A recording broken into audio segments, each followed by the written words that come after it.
Zembl is the kind of person that can wake up at 2 a.m, 3 children. I think you said 2 last time. We may have forgotten one. Be the early bird in the building, network with the billionaire in the elevator, be the best CEO in the business, and still find time for a podcast appearance. And whilst Jen hasn't jumped out of a helicopter on the ski slopes of Japan, it's only a matter of time. So before that happens, I wanted to get some of Jen's advice for life on the record. We're going to talk about authenticity, not wearing a mask, being vulnerable, character over credentials, and recovering from mistakes. Jen, do you want to give the good people an intro into who you are and what you do? I will, thank you, and thanks for having me. As I mentioned, I've just finished reading a book called The Comfort Crisis, and I feel completely out of my comfort zone, which I hope is living the values of the book. Jen Bell from Zembl, not intentional, by the way. The rebrand happened, and then the first time I picked up the phone and said who I was, I realised the connection between Jen Bell and Zembl. I started my career about 30 years ago in advertising. Actually, no. I started as a sales rep for Kraft Foods. I used to stock the fridges with cheese and Vegemite on the shelves and things like that. And my job was to go out to about 100 regional stores that had been neglected by Kraft Foods for about 10 years. The first time I walked in and spoke to these people, I was met with a bit of cynicism and resistance. And it probably taught me my first lesson, actually, where I said to them, I'll see you in 4 weeks, I'll be back. And they all laughed. And then 4 weeks to the day I came back and they went, oh, you're back. And they, I'll see you in another 4 weeks. And I was back. And slowly but surely I won their trust and their belief in Kraft Foods. And it taught me a really fundamental lesson for the rest of my career about commitment and saying and doing what you say you're going to do. So from there, wanted to move into marketing. I went to an expo, met the marketing guys at Kraft Foods, sparked my interest in marketing. But I was actually told at the time by my male boss to get back in my box and just go out and be a sales rep. So I promptly quit and got a job in advertising where I spent 15 years, 15 great years actually, working across a number of different clients, a lot of blue chip clients, but really diverse. Anything from Coca-Cola, Jaguar, Unilever, Flora Foods, through to Selsun anti-dandruff shampoo. Did that for 15 years, had my first child, advertising children, don't mix, went client side. So I spent quite a bit of time working at American Express, where I ended up leading their strategy, and then made the move across to a buy now, pay later company called Hum. Was there for a couple of years, and then I got approached by what was a company called Make It Cheaper. Didn't really love the name, but I loved the board that I met with and the people that I met with. So I went across to there to be their chief marketing officer, and after about 6 months I was appointed CEO, and been the best decision I ever made. Wasn't expecting the initial point, so I want to kind of loop back in. People that kind of start in sales can often be, the center of their universe. And it can be hard to kind of take the natural skill set that goes with that, which is usually, this competitive trait and seeking validation, and then kind of gain the peripheral vision to scale into different careers. And even the kind of concept of doing what you say you'll do. This is, 30 years ago, was before the days of kind of useful self-help books and YouTube channels. What was like your North Star to kind of come up with a concept that stands the test of time, even then at the start of your career? Quite a deep question, isn't it? What drives that? And I think about that quite a lot, actually, and thinking about the concept of something you're actually naturally born with and how you foster that principle versus something you've been taught over time. I think when I look back, I've always had this mentality of delivery. And I am competitive, by the way. Sales is not my natural place, and it's probably why I moved more into marketing. I'm probably more a jazz hands person than I am a close the deal person. But the concept of actually delivering and always delivering to my own standard has always been with me as far as I can recall. I was trying to think about where that came from, and And I actually think it's because I've had to be self-sufficient from a very young age. My mum was a single mum. And we were talking about this the other day. When I was 3 years old, I don't know if you've got children, but if you think about a 3-year-old, I used to get myself on the bus on my own and go to preschool and then get back on the bus. The preschool director would put me back on the bus, and there was a bus driver called Percy, and he'd let me sit at the front while he dropped all the other school kids off and then drop me at the front door and I'd go home. My mum was working 7 days a week, not there. And that has continued then throughout my childhood, which then just made me be independent and responsible, I guess. Even cooking dinners or making myself breakfast and getting myself off to school all through my, 10, 12, 13, whatever. So I think it's something that probably was part of how I was brought up, but also I think it's just in me. I always want to do the best for me.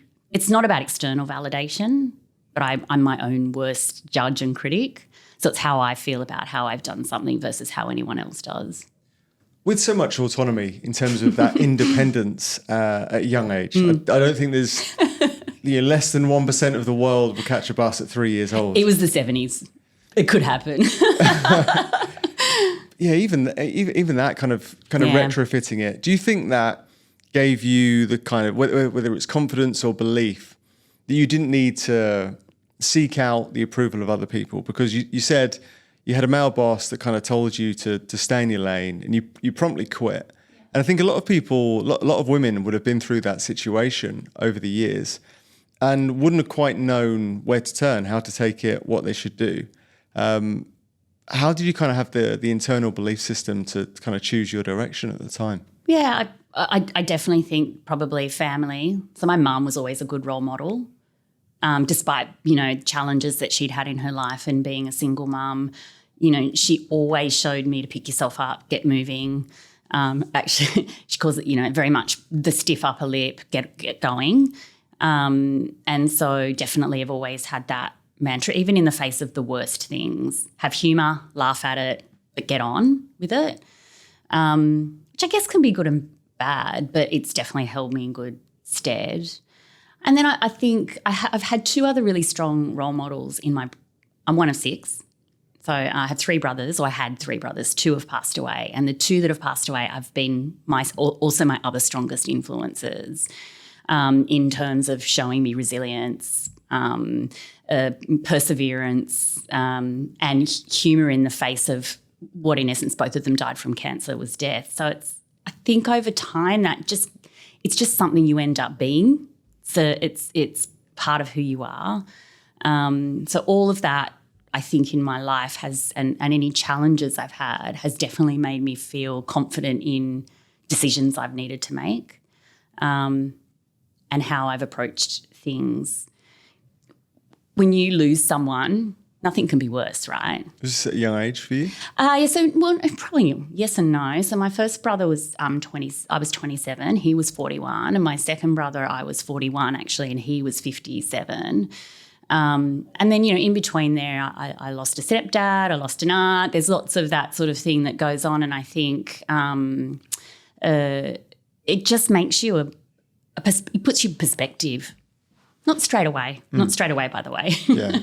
I remember I spoke to my mum about this, and she lost her brother. He must have been in his 20s, I think, when she was like 14. And someone pulled her out of class in school, took her to the school office and said, your brother's died. That was it. That was the kind of delivery of the news.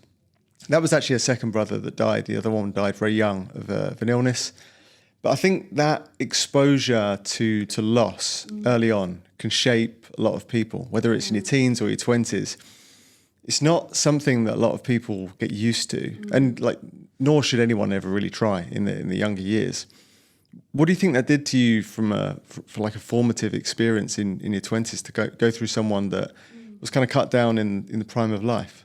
Yeah, and he was my brother David was a massive personality. He was a really big, full of life guy. And, as I mentioned, my mum was a single mum. He was kind of like a proxy dad for me, which made it really difficult. And I think on reflection, don't think I took enough from his death that I wished I had her. So at the time that he passed away, I came resolutely and went, I will never live my life the same again. I will embrace everything. I will do everything. And I think probably within 3 months, I was probably back to the old habits and ways of doing things.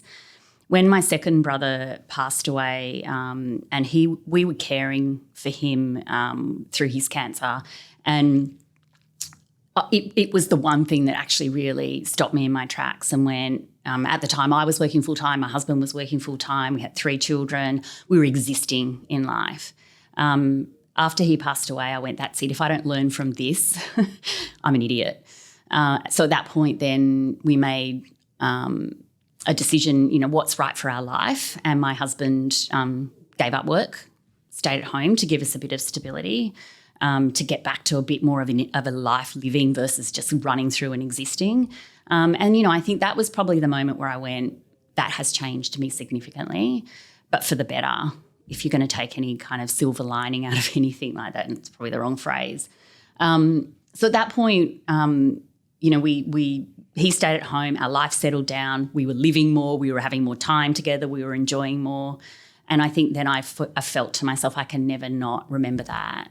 And that has probably guided all my decisions, in the last 10 years at least, about what I do. When something goes wrong or acts as a punishment to us, it's so hard to learn from punishment. Mm-hmm. Take from a drinking perspective, right? So many people wake up on a Sunday morning and say, I'm never drinking again. I'm done. I'm finished. Like, at least for a few months. By next Friday, they're back having a few beers. And whilst that's a really kind of watered down, diluted version, simply the premise of punishment is really hard to kind of deliver on, because it's not going to change habits. You can't continually live in the past and kind of maintain the texture of mind that does that thing. But it sounds like that second experience changed a lot. And so many people kind of go through life just recycling the seasons over and over again until it's the end. How did you manage to kind of take your brother's passing and kind of maintain that in your thought process in all your decisions from then on? Part of it was physical necessity. I was like feeling like I was going to break, really, after going through that, caring for him. At the time, we had one of our 3 children had type 1 diabetes, which was a quite exhausting disease. It was just, and actually around about the same time that he passed away, a young boy that lived behind us committed suicide. And I was watching as they found him. He was outside my kitchen window. And I think it was just one of those moments that if I don't take stock and learn from this, I think I probably will fall apart. And I can't afford to have that. And I'd never been in that situation before.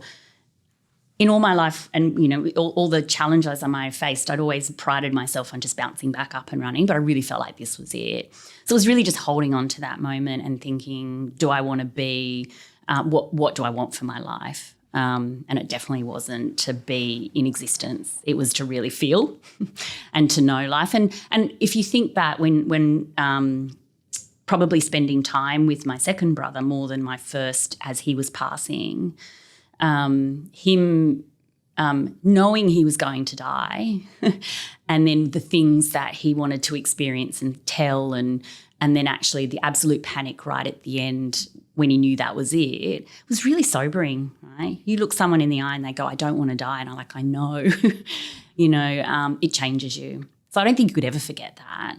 And I think it was just probably at the right time for me to go, that's going to hold me forever. I'm never going to let that go, because if I do, I haven't learned anything in this. It's a unique experience to you. It's not something that everyone can obviously learn from, but you do lead people.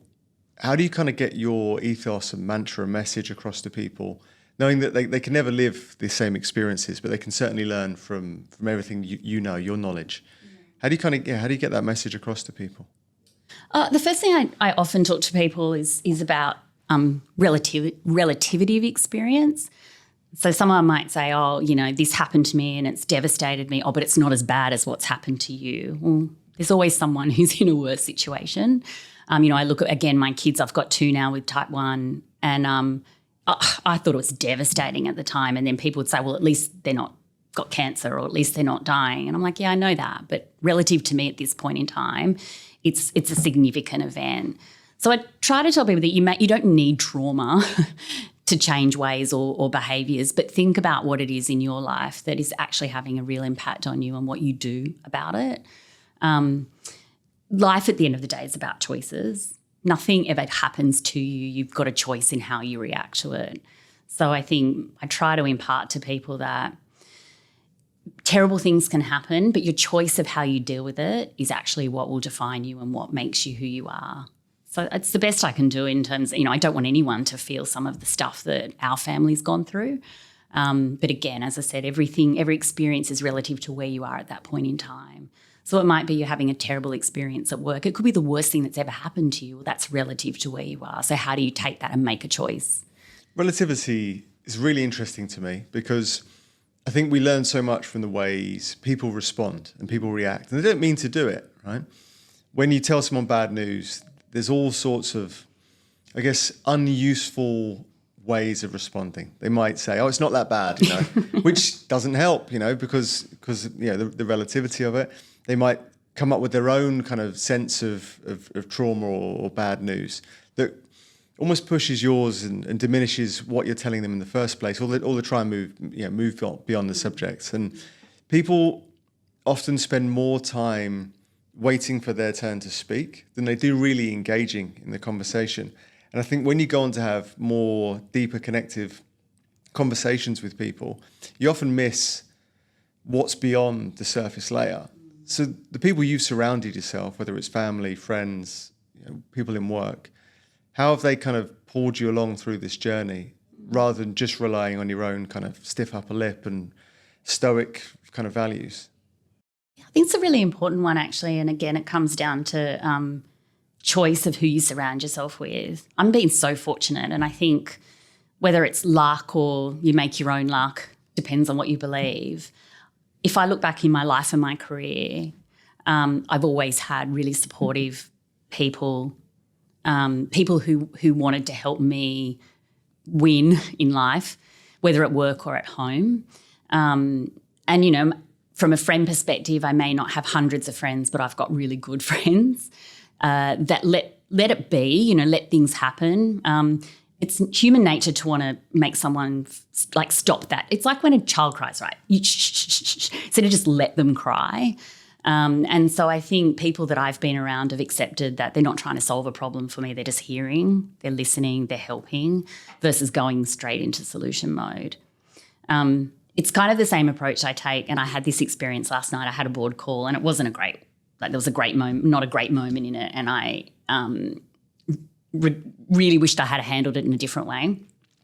Rather than just kind of trying to make myself feel better, I let myself wallow. I spent the night just going, oh, that was terrible. It's not great. But then next day pick myself up and go, well, what's my plan to move forward?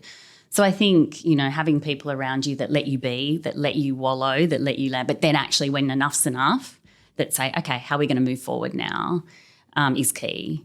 I have a natural ability to do that, but if I ever get too low and a friend that says, I'm going to be your friend and tell you to pick yourself up now, that's what you want around you. Same in work. So many of the public and kind of the online world, if you like, can almost dehumanize the kind of CEO, right? They kind of have this perception that CEOs never have a sleepless night. They're all sociopaths and psychopaths and nothing kind of breaks through the exterior. And I think a lot of people have seen Brad Banducci and on the news recently, and people will pour on, right? Yeah. But I think so many people, given the situation they face, would not let the emotion pass before responding. And it's such a common thing, right? Whenever I think of, let's say, litigation, if you write a legal letter, you've got 7 days to respond, more or less.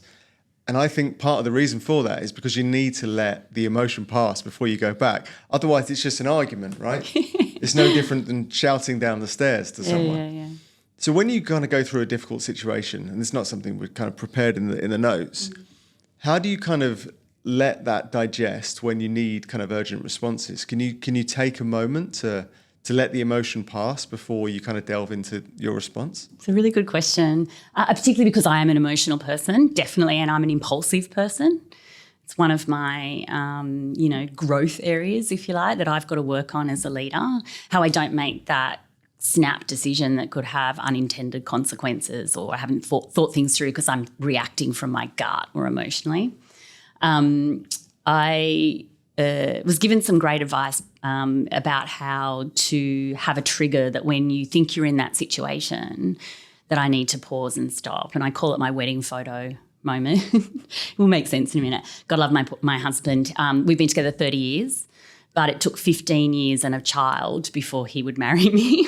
And I feel like he was just waiting to see if I was the one.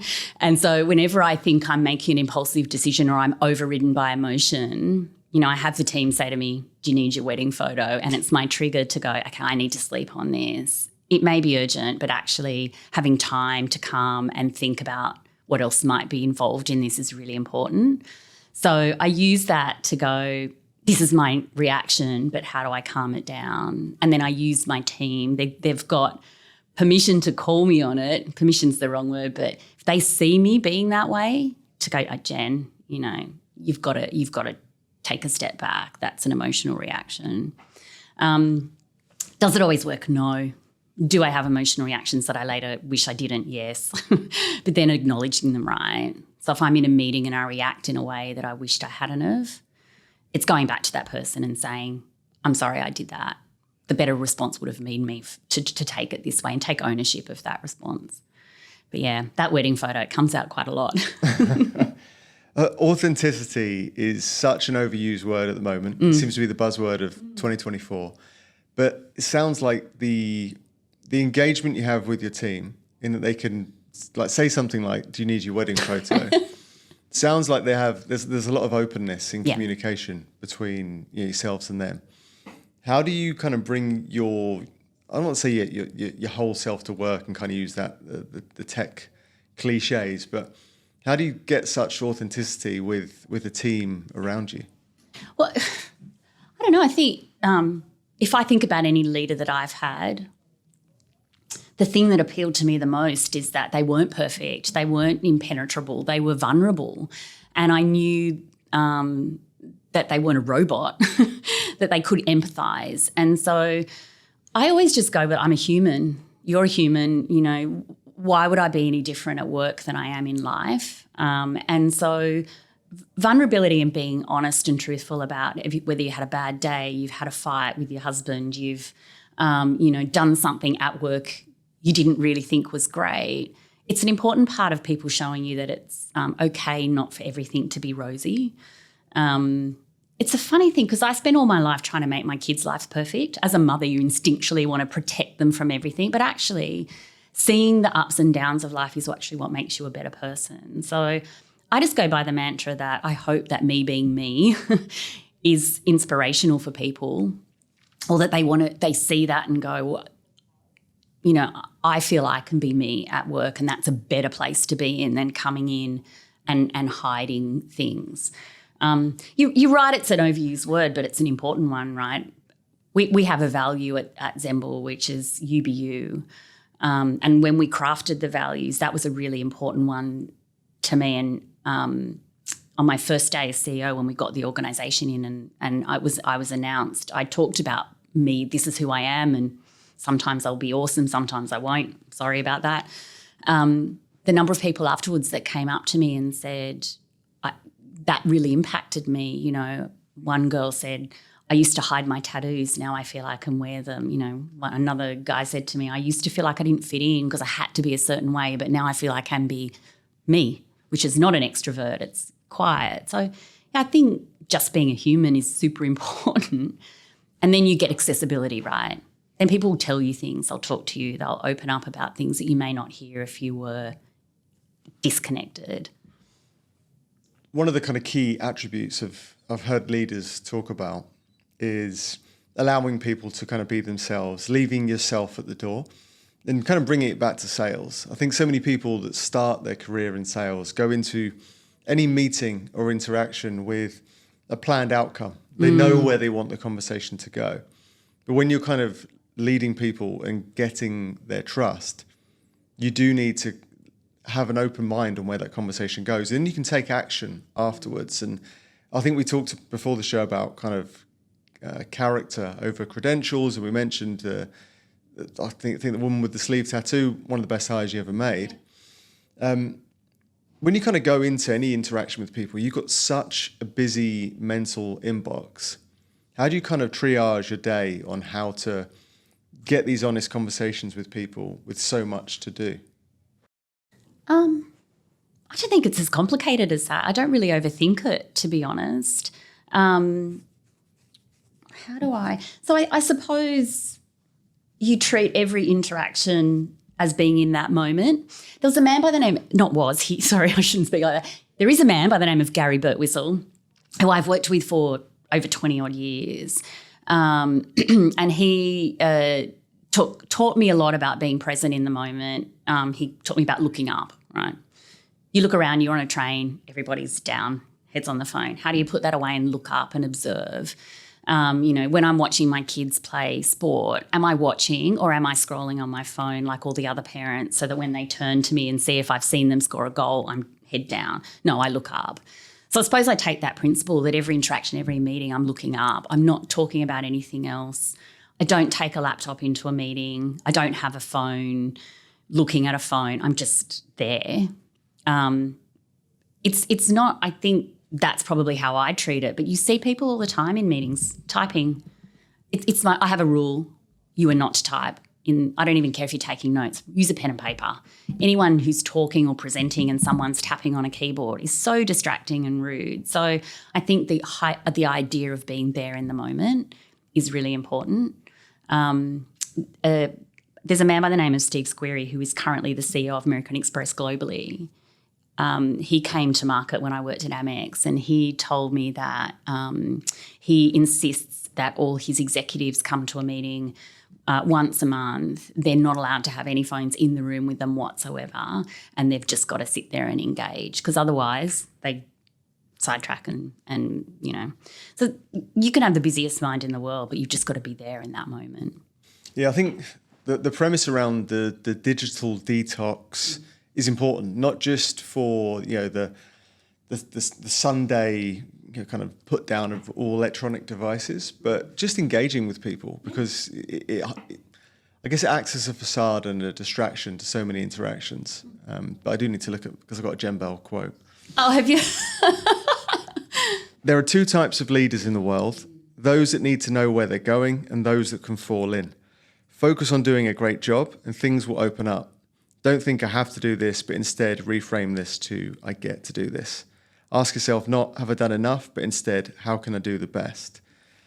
When you do these things, you'll naturally develop and grow. I think you said that to me in the pre-notes.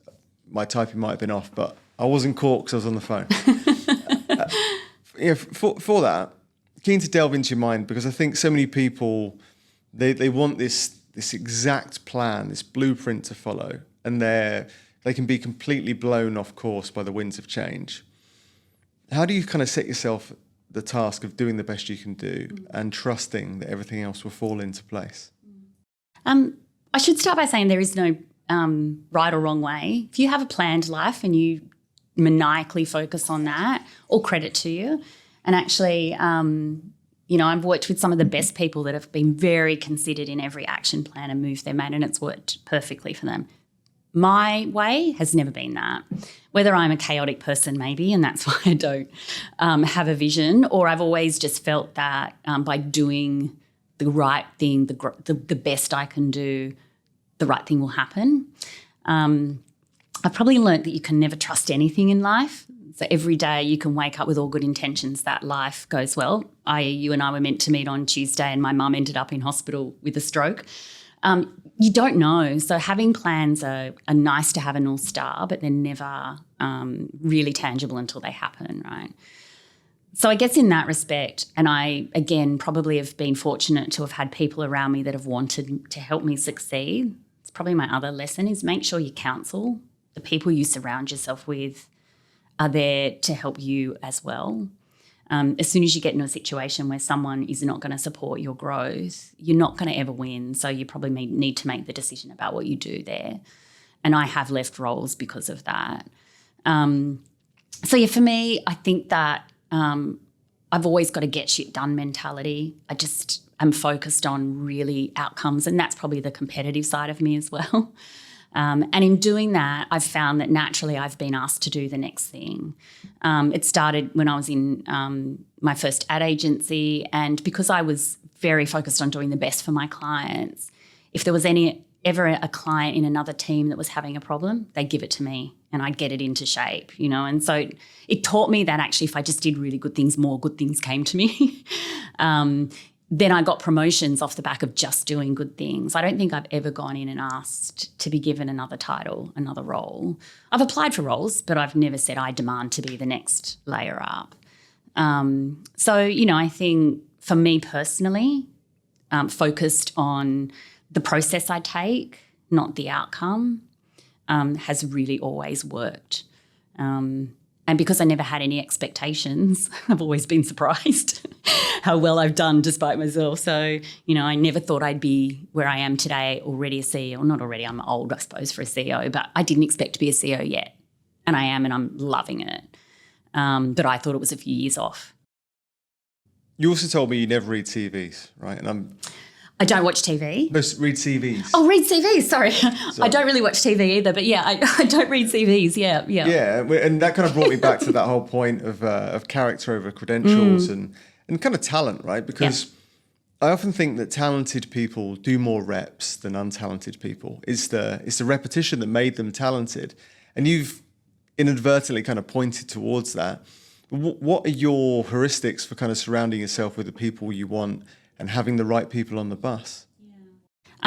Firstly, to anyone who I've ever interviewed, I'm sorry I didn't read your CV. It sounds pretty disrespectful now that you've taken the time.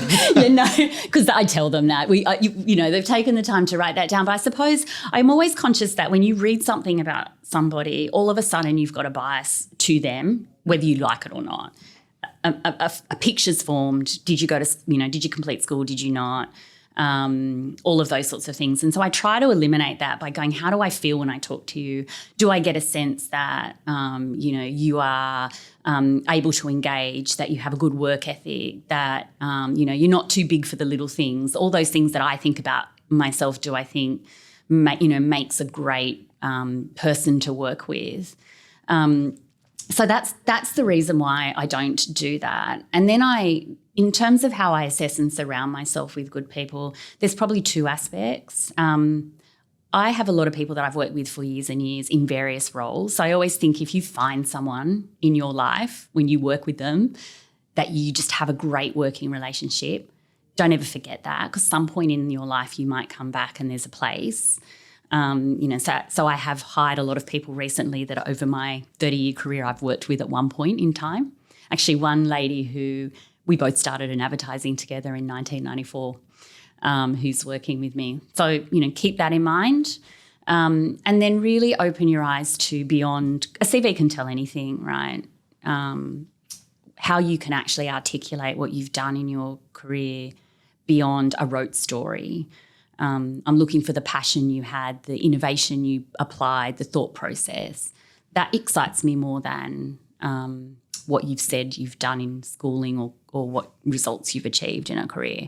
And hence the lady that I talked to you about, who when I interviewed her, she'd never worked in advertising before, but she talked to me about, she was managing a Just Jeans or something like that, I think, and she had two other jobs, and how she applied her innovation and thought process to that just made me think to myself, you really have an amazing work ethic. I think you'll be great. And she was. Yeah. It's interesting as well whenever anyone writes anything, there's this kind of written word dysmorphia, and they write nothing like they speak.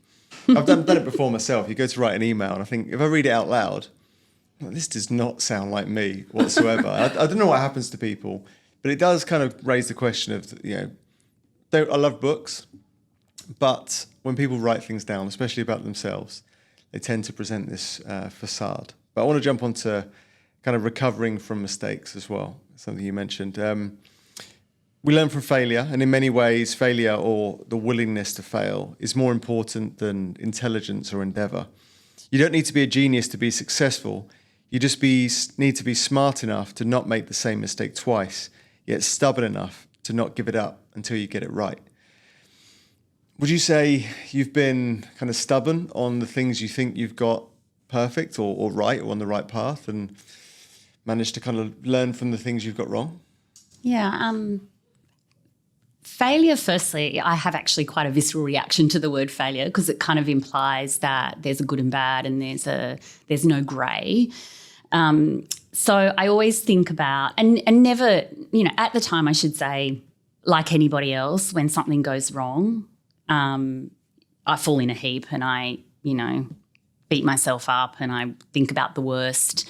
But you're right, it's how then you end up dealing with it or picking yourself up is the measure of how you then become as a person or learn. So anytime I've looked back and I've thought that was like a really shit. Am I allowed to swear? Oh yeah, say whatever you like, here. As I left for this, our executive assistant said, "Are you allowed to swear? Because you might want to tell them that you swear." Thanks, Grace. I've had really shitty. So I've forgotten the question. I've had really shitty experiences. I think, again, I talked about it before, allowing myself to feel terrible about it, but then working. I find that action makes me feel better and gets me back on the bus. I'm not really stubborn when I think I'm right. I can probably always, I might try to defend myself in the beginning, but I can probably always take a step back and go, yeah, you probably got an element of truth to what you said and I'll take that on board. I think that in all of my life, and it wasn't always through my career, probably early on I was a massive worrier. I would worry about everything and I would stay awake at night for every mistake that I thought I made or every failure that I thought I had. And it was quite debilitating. And then I read a book called, and so I feel a bit silly saying this, but I've actually recommended it to a lot of people. It's by Dale Carnegie, How to Stop Worrying and Start Living. I don't know if you've ever read that. I've read another Dale Carnegie book. But that's about how to win friends and influence people. Yeah, no, this one, it's a game changer. There's 10 chapters, I think, 10 strategies for dealing with worry. I will declare that I didn't read the one on religion as a strategy, just sorry to offend anybody, but the other 9 are brilliant, which is how you kind of talk yourself down from the cliff edge when you've done something you feel is not great. So, for example, what's the worst thing that could happen? Your mind goes straight away and it obsesses about that. So acknowledge it. I could lose my job. What's the likelihood you'll lose your job? Well, not really. It's probably not a sackable offence. Okay, well, if it's not sackable, what's the other thing that could happen? Oh, I get a bad rating or people I work with think I'm stupid. Is that likely? No. And then you start talking yourself down. Okay, so what are you going to do about it? And then I'll go into action mode. So that's probably how I've dealt with mistakes. And probably some of the mistakes I've made have made me a much better leader. Well, progress often doesn't look like progress. Failing is progress. Going the wrong direction is progress. Making mistakes along the way and kind of finding the right direction is all progress. And it's interesting. I've learned things from self-help books and literature. And you kind of mentioned 9 of the steps that have really helped you. Worrying is something that a lot of people can't switch off. And I know kind of progress doesn't happen overnight. It's a process. When you read that book, you said it's the game changer. Was it something you were immediately able to implement, or did it take a lot of work to kind of get to that point? Both. I put it into practice straight away. Definitely found that I had improvements, but it definitely was a muscle I had to build over time, consistently applied. And if I found myself regressing, then how do I, go back to the drawing board and think about it again? And then I think, as I say, I think worry is quite a widespread thing for people. They're constantly in fear that they're going to lose their job for something they did, when in reality, there's very few reasons that you will be sacked or things would be that extreme. But it's really debilitating in the moment, and I think it can impair your performance. So the only other time I've looked for something different to deal with it, when I felt that going back to good old Dale wasn't helping me, there's this model, the ABCDE model. I don't know if you've heard of that one, which is around what's the activating. It's a process you go through. So you write down and you say, well, what's the activating event that made me hit this spiral of worry? What's the belief that I have as a result of that event? So maybe it's I made this decision at work that didn't pan out. people at work think I'm dumb. What's the consequence? I'll lose my job. Then you go through, how do you kind of challenge that? The D part, which is kind of discount it. So how do you go, well, that really wouldn't happen. And then E is the effective new belief. So based on all of those things, I've acknowledged the worst thing, what people might think about me, what's the consequence, the reality of it. So my new belief is, wasn't a great thing, but I'm going to be fine. So, yeah, I think I was in a role that was quite mentally challenging. The environment wasn't great, and I, got given that technique by somebody else, and it was really, really helpful. I think about the spotlight effect a lot. I think we've probably all been there when we've had a bad haircut.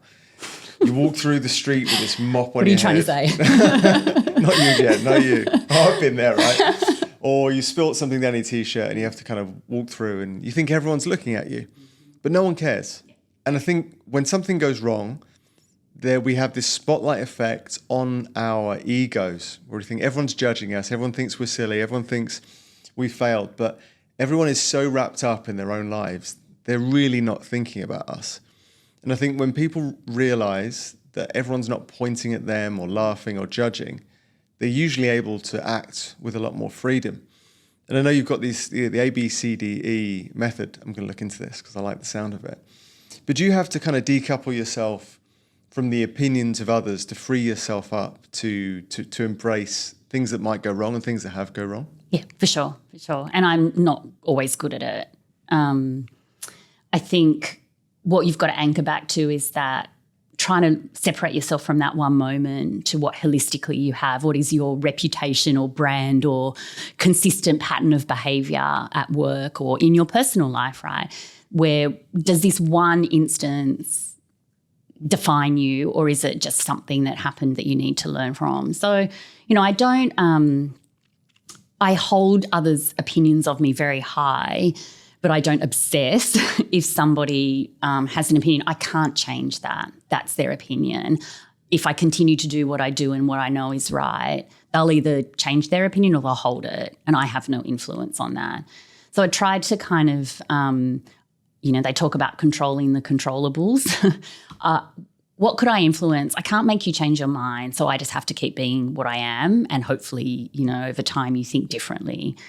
So it's just more around, you're right, it's a bit of a freedom of saying I may spend some time worrying about it for a period, but I've got to stop and then I've got to move on. It's probably the same reason, and I was talking with a girlfriend about it on the weekend. We were putting on scale of people-pleasing. I'm probably not a people-pleaser, not in a rude way, but if I don't want to go to an event or if I don't want to do something, I don't have any issues saying, sorry, I'm not around, and I don't have to give an excuse. I don't have to tell you what I'm doing otherwise. I'm just like a no. And having that ability to be, confident to say that, I think is something you've got to work on, but I'm pretty good at that now. So pleased you said this. So many people say they're a people pleaser these days. People say, oh, I'm a people pleaser, not me, right, but them. I think you've never pleased me ever, right? Who's telling you this? And the power. What's the evidence here? Yeah. And the power of saying no is so important, because when you say yes to someone, you're saying no to something else you could be doing. And so many people will be, let's look at preference falsification, where people are scared to kind of tell the truth.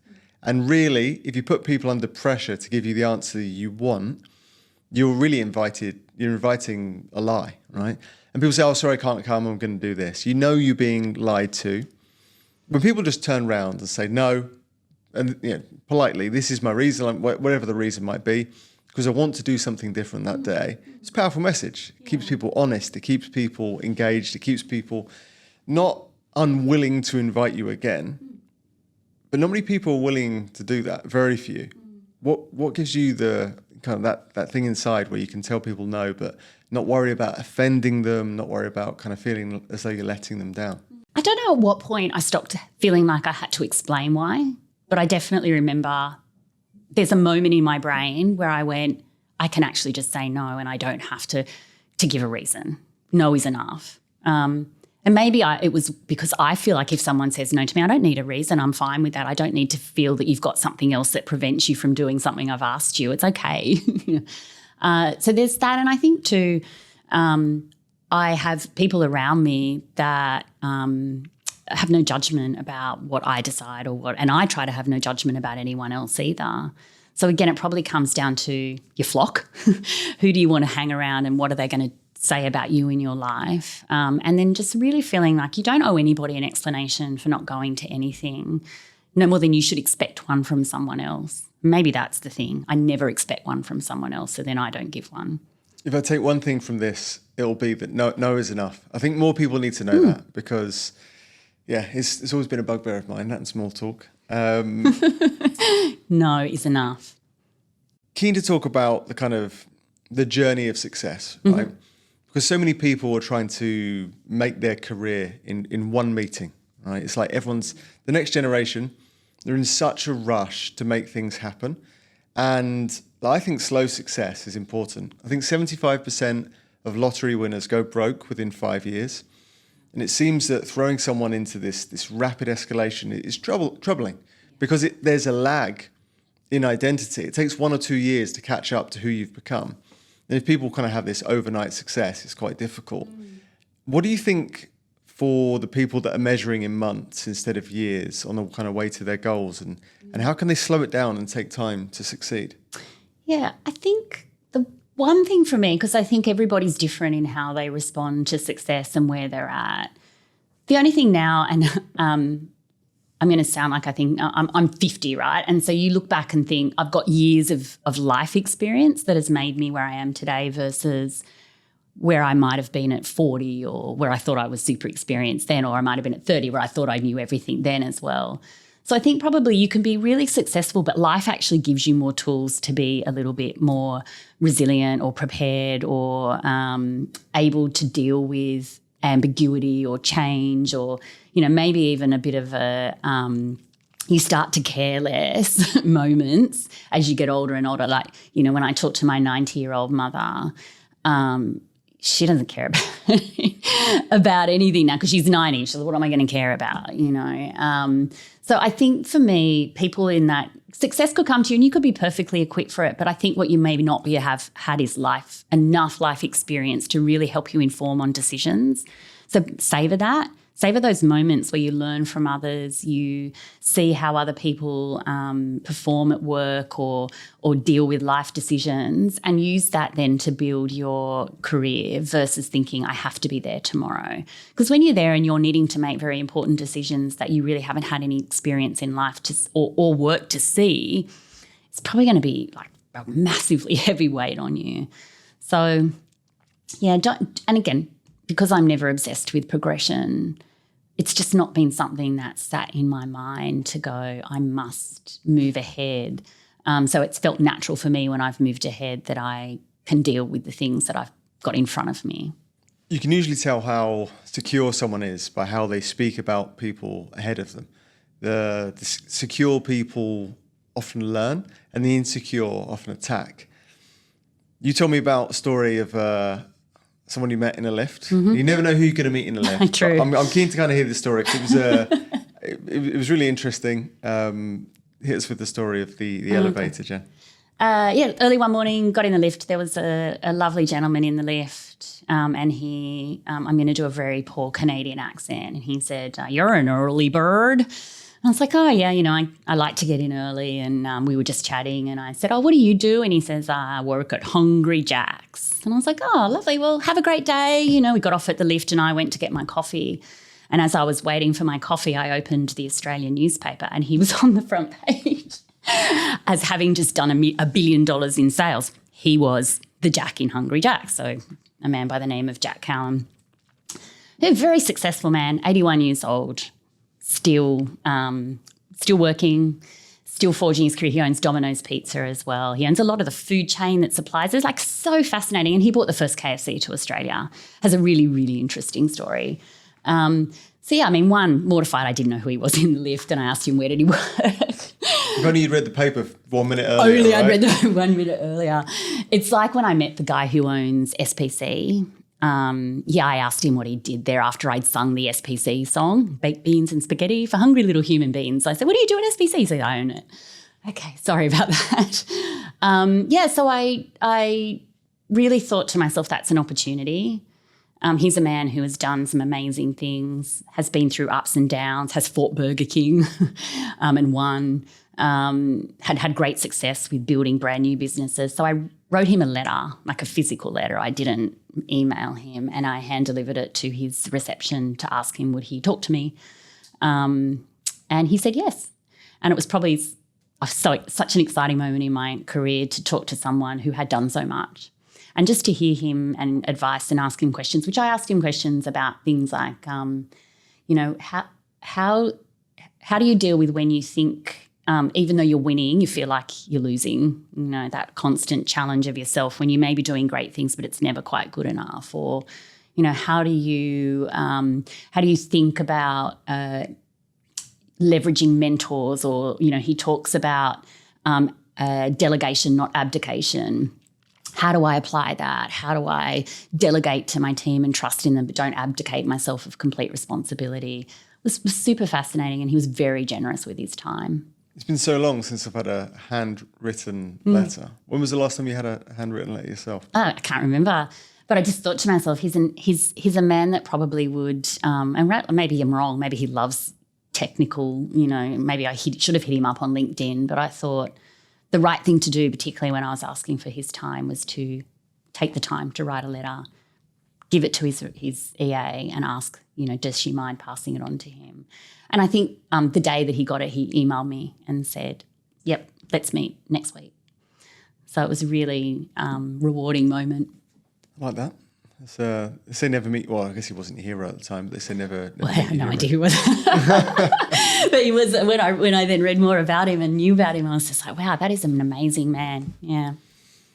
Whenever you win, people will immediately assume you took a shortcut, because the idea that you ran the entire race and won before they even got off the couch hurts their ego so much that your shortcut is the only reality their ego can stomach. What's the perception and reaction to your success and you're doing well? I think if you've got people around you that think you took a shortcut or they're jealous of your success, you've got to think about who's around you. I've only ever had people be absolutely supportive and great pride. When I told my mum that I had become CEO, she cried and said, from where we've come from, it's amazing. And I've only ever been surrounded by that. It's probably also why I personally don't really participate in social media. I probably shouldn't say that. But I feel like it's an environment that breeds resentment of people's success, because what you're seeing is this beautiful picture of everyone's life all the time. And human nature is to get a little bit like, oh, really? So I think when I stay away from stuff like that and I just engage with people in real life, I've never come across that. Not that anyone said it to my face. Maybe they've said it behind my back. That's the thing with social media, right? It's the highlight reels of everyone condensed into this swipeable page whilst we're sat with a front row seat to the doldrums of life. Right? And I've seen it before. I've seen, how's this person got 26 friends to a brunch on Sunday? And then I'll go to a brunch. Once every 2 years, a brunch will happen and I'll go and I think, this is terrible. Yeah, exactly. None of these people are friends, but the picture makes us all look like we really get along. So I'm a huge advocate for staying away from social media. Oh, I just think that, and I had the moment I did, because I got to a period that I was looking at Facebook and actually feeling really depressed. Like, I'm a terrible friend, I'm a terrible mum, I don't do all these things. Look at all these amazing things these people are doing. Then I had a friend who was over with her child, and her child was being a nightmare. And she was stressed about it, and we kind of had a laugh and off she went. And literally, as she left, she posted a pretty picture of her child. I love you more than anything. And I thought, I was just with you. That child was an arsehole. So it just was a moment where I went, yeah, it's not real. So get off it. You've seen the paradox between what people write in Google and what they write on social media? So I think it's like, my partner is amazing. My partner is fantastic. My partner is the best ever. But the comparison on what they type in Google was things like, my partner's cheating on me. I think my partner's thinking of leaving me. My partner snores, or whatever it might be. So the things we portray to the world are not the things we're searching ourselves. No. If people had to post their Google searches, they would probably leave. They'd be mortified. Yeah, like you'd leave social media or you'd stop searching things. For sure. But it's also that pursuit of happiness, right?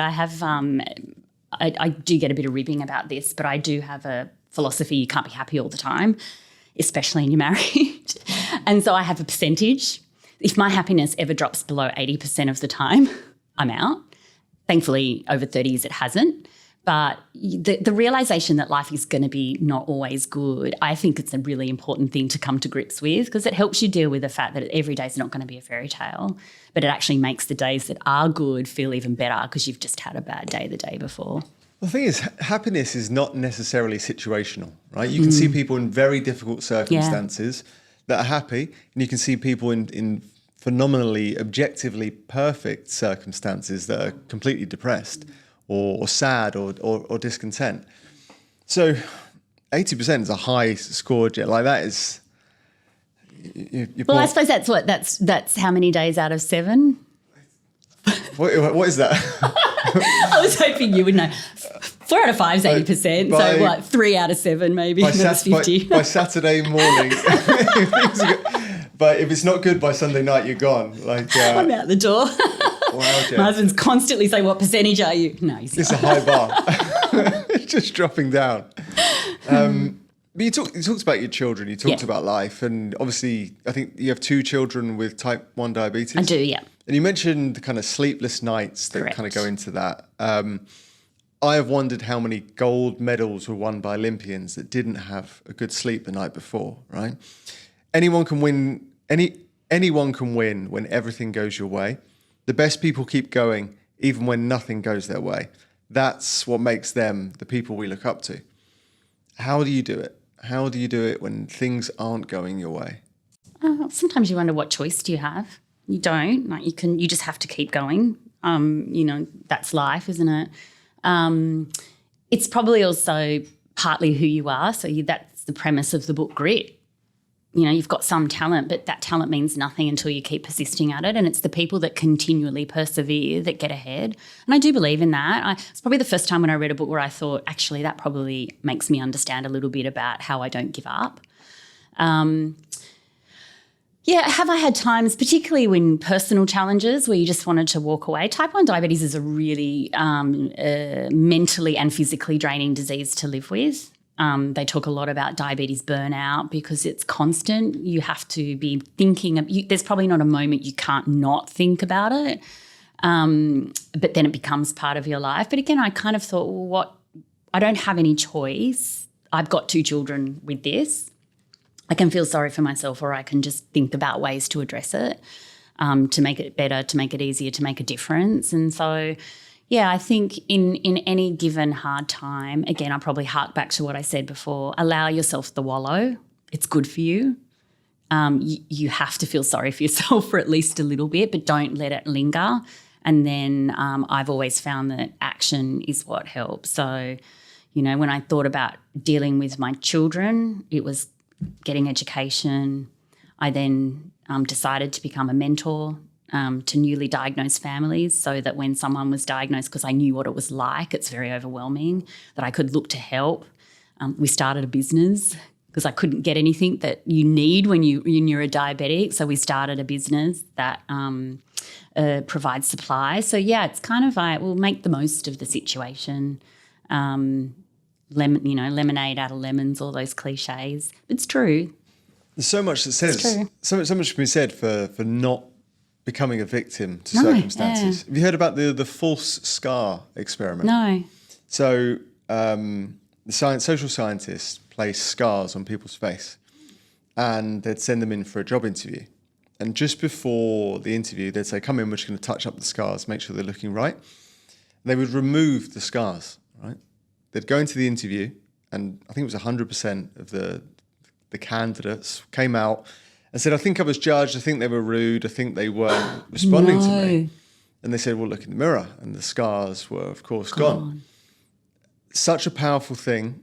And it's easy for anyone to say, don't become a victim. But it's such a powerful thing, the perception we have of ourselves.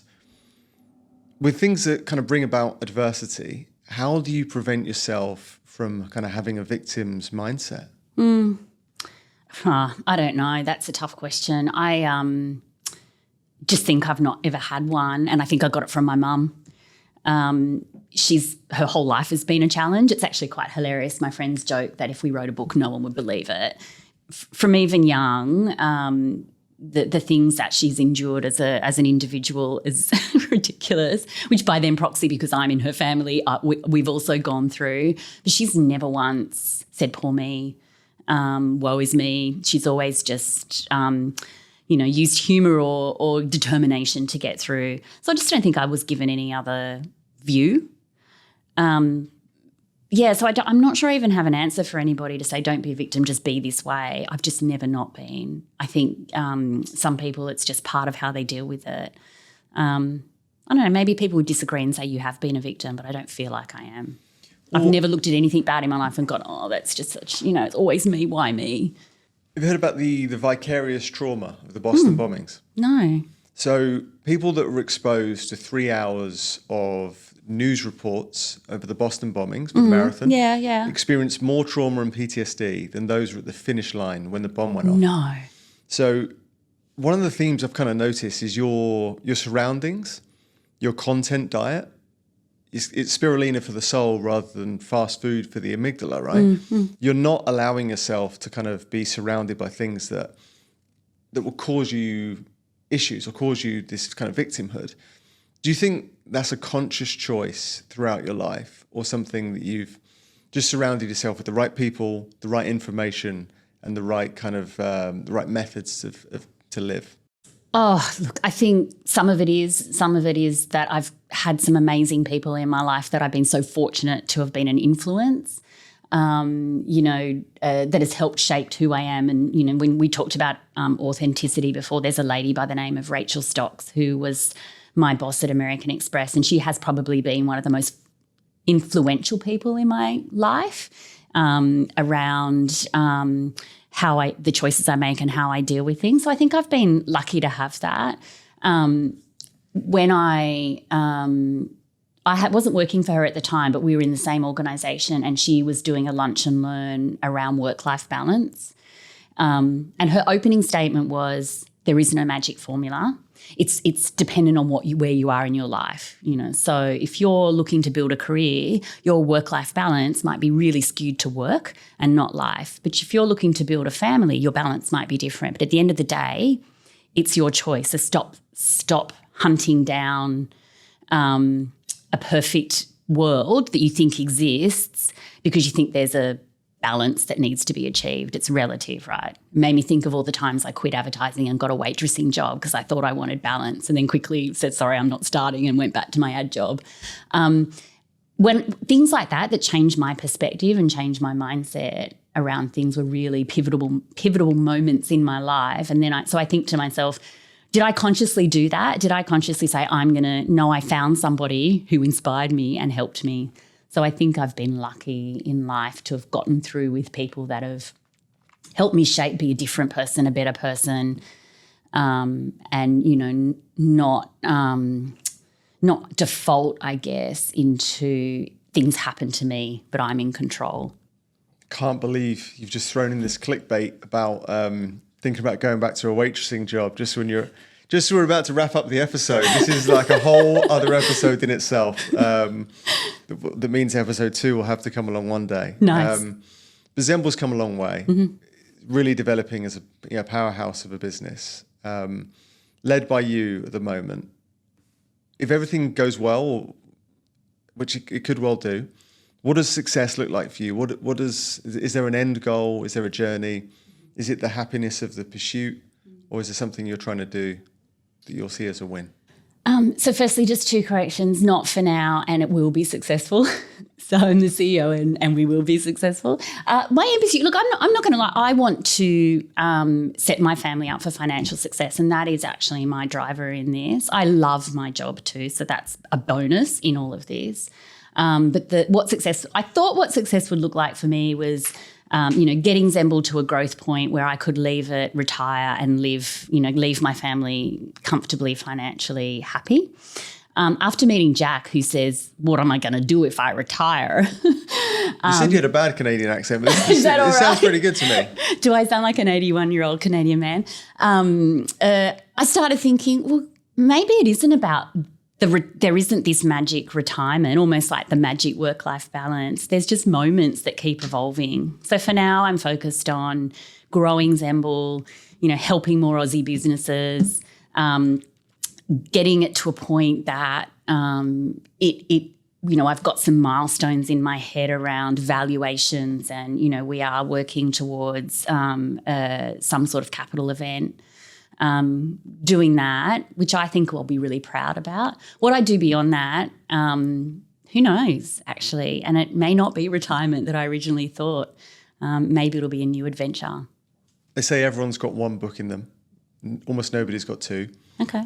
When are you going to write this book, Jen? Because there's enough stories in here that I think people would like to hear. Yeah. Maybe I actually thought about it, not in being a silly way, but as my mum lives with me, and I think I already mentioned she's 90, and she's had so much in her life, in our life, and I think it's probably a good time to sit down with her and maybe write her book. Yeah, I mean, I wasn't joking about the book either. That was a serious question. I think when people come on the show and they kind of give us a snapshot of their life for an hour, people are interested in hearing it. But it sounds like there's so many untold stories and so much people could learn from you. I think everyone's going to be rooting for you, Jen. Thank you. Thanks so much for coming on the show. No, thank you so much for having me. Look forward to seeing the success of Zembl. Zembl? We get it. But thanks, Jen. Thank you. Appreciate it. Thank you.